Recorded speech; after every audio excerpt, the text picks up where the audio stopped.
জিন্দাবাদ জিন্দাবাদ হিমন্ত বিশ্ব শৰ্মা ধন্যবাদ ধন্যবাদ ধন্যবাদ হিমন্ত বিশ্ব শৰ্মা ধন্যবাদ ধন্যবাদ ধন্যবাদ অসম চৰকাৰ ধন্যবাদ ধন্যবাদ ধন্যবাদ জনজাতি কৰি দিয়া হিমন্ত বিশ্ব শৰ্মা জিন্দাবাদ জিন্দাবাদ জিন্দাবাদ অসম চৰকাৰ ধন্যবাদ ধন্যবাদ ধন্যবাদ কেন্দ্ৰীয় চৰকাৰ ধন্যবাদ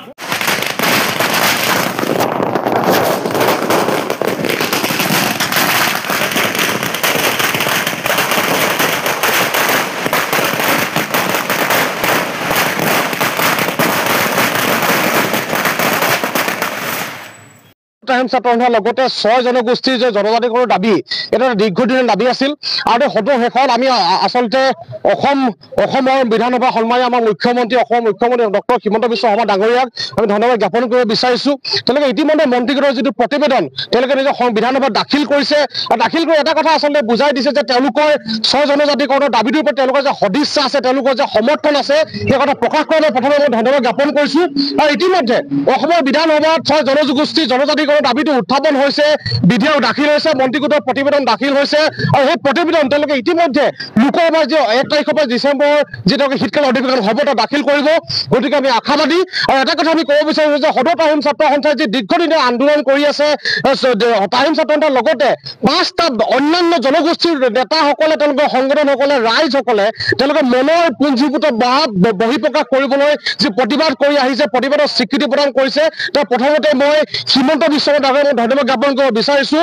আৰু তাৰ লগে লগে আমি এটা কথা ক'ব বিচাৰিছোঁ যে আপোনালোকে মন্ত্ৰীগোটৰ প্ৰতিবেদন দাখিল কৰিছে ঠিকেই আছে, অনাগত শীতকালীন অধিৱেশনত লোকসভা অধিৱেশনত যাতে সেই আইনখন গৃহীত হৈ 5-6টা জনগোষ্ঠী যে জনজাতিকৰণৰ যাতে সুবিধা পায় তাৰ কাৰণে আপোনালোকে বিশেষ ব্যৱস্থা গ্ৰহণ কৰিব লাগে। আমি পুনৰবাৰ আমি সমূহ অসম চৰকাৰৰ মন্ত্ৰীগোটৰ লগতে মুখ্যমন্ত্ৰী মহোদয়ক আমি ধন্যবাদ জ্ঞাপন কৰিছোঁ।